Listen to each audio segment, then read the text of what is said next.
کہ کامیاب. حضرت عمر اللہ کا حکم پورا کرتے کرتے شہید ہو گئے کہ کامیاب. اصل ہے اللہ کے حکم کو پورا کرنا. اب وہ آگ جلائی جا رہی ہے زبردست 1 مہینے تک. اب جب وہ آگ اپنے شباب پر پہنچی, اب کیسے ڈالیں صاحب؟ ہاتھ پکڑ کر تو ڈال نہیں سکتے, لیکن ہاتھ پکڑ کر جو ڈالے گا وہ بھی جائے گا اندر. سارے کے سارے عراق والے منظر دیکھ رہے ہیں کہ صاحب کیا کریں. شیطان پھر آیا اور شیطان نے کہا کیا پریشان ہو, کیا؟ یوں کہا کہ صاحب وہ ڈالے کیسے اس کو آگ میں؟ کہا منجنیق بنا لو. منجنیق بنائی کہ جس میں آپ نے گاؤں میں دیکھا ہوگا چھوٹے چھوٹے بچے جو ہیں وہ پتھر وغیرہ پھینکنا ہو تو رسی لیتے ہیں, رسی کے اندر جو ہے پتھر لگاتے ہیں, پھر یوں گھماتے ہیں, گھما کر پھینکتے ہیں تو پتھر بہت دور جاتا ہے. وہ سمجھ لیں کہ یہ شیطان کی ایجاد ہے, یہ شیطان نے رائی دی. اس میں رکھو, اس کو ڈالو. اچھا, آسمان والے سارے کے سارے منظر دیکھ رہے. ابراہیم علیہ السلام کو بٹھایا جا رہا ہے اور ابراہیم علیہ السلام جو ہے وہ آسمان کی طرف دیکھ رہے اور کبھی گہرے رنج میں آ کر اپنی داڑھی پر ہاتھ پھیر رہے. انسان ہے لیکن یقین ہے اللہ کی بات کے اوپر. فرشتے آئے اور کہا ابراہیم کچھ مدد کریں. ابراہیم علیہ السلام نے کہا کہ نہ, مجھے آپ لوگوں کی ضرورت نہیں. ایک روایت میں حضرت جبریل آئے, میں حاضر ہوں آپ کی مدد کے لیے, کسی قسم کی مدد.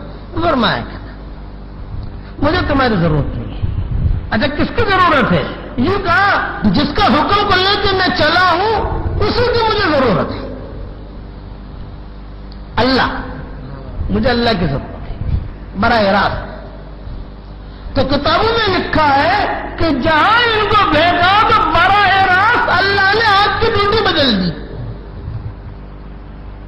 قلنا یا نار کونی بردا وسلاما علی ابراہیم. قلنا, ایک مسئلہ یاد رکھنا, اللہ جو ہے نا اللہ وہ ایک ہے, وحدہ لا شریک لہ ہے. اب اللہ کو اختیار ہے کہ اللہ جس کی چاہے قسم کھائے. کبھی اللہ سورج کی قسم کھاتا ہے, کبھی چاند کی قسم کھاتا ہے, کبھی ستاروں کی قسم کھاتا ہے, کبھی رات کی قسم کھاتا ہے, کبھی دن کی قسم کھاتا ہے, کبھی زمانے کی قسم کھاتا ہے. یہ قسمیں اللہ نے کھائی ہیں تو یہ اللہ کو اختیار ہے کہ اس نے مخلوق بنائی ہے. اور کبھی حضور کے لام رکعینہم لفی سکرتہم یعمہون, حضور کی قسم کھاتے ہیں اللہ. کبھی رات کی واللیل اذا یغشی, سورج کی والشمس, چاند کی والقمر, ستاروں کی والنجم اذا ہوا, طور کی والطور, والذاریات, ہواؤں کی اللہ قسم کھاتا ہے, والذاریات ذروا. تو یہ اللہ کو اختیار ہے. اسی طریقے پر اللہ کو اختیار ہے اپنے بارے میں کہے میں یا اپنے بارے میں کہے ہم. بس سمجھ میں آئی نہیں کہ اللہ یا تو اپنے بارے میں کہے میں نے نہیں کیا, کبھی اللہ کہیں گے میں نے نہیں کیا, اور کبھی اللہ کہیں گے ہم نے کیا. یعنی کبھی اپنی طرف مفرد کا ضمیر لائیں گے اور کبھی جمع کی ضمیر لائیں گے, وہ اللہ کو اختیار ہے. اچھا, اللہ نے قسمیں کیوں کھائی ہیں؟ یہ مخلوق کی جو اللہ نے قسم کھائی, ستارے کی قسم اللہ نے کیوں کھائی بھائی؟ کیا ضرورت پڑی تھی اللہ کو؟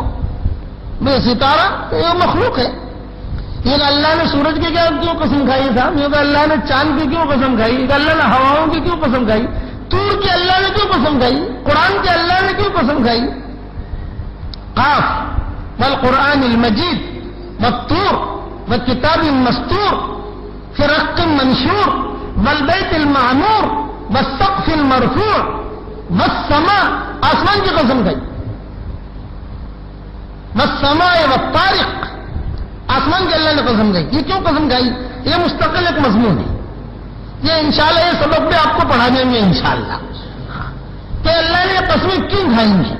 چونکہ ابھی وقت نہیں 11-20 ہو رہے اور ابھی مضمون کو بیان بھی نہیں کر سکتے, اس لیے کہ ہر مخلوق کو لے کے چلنا پڑے گا نا کہ اللہ نے ستارے کی کیوں قسم کھائی, اللہ نے ہواؤں کی کیوں قسم کھائی, والعصر ان الانسان لفی خسر, زمانے کی اللہ نے قسم کھائی.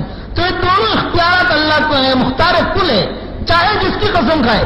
ہم کو یہ کہہ دیا کہ تم اللہ کے علاوہ کسی کی قسم مت کھانا. تیرے باپ کی قسم، تیری ماں کی قسم، یہ ہمارے یہاں نہیں ہے.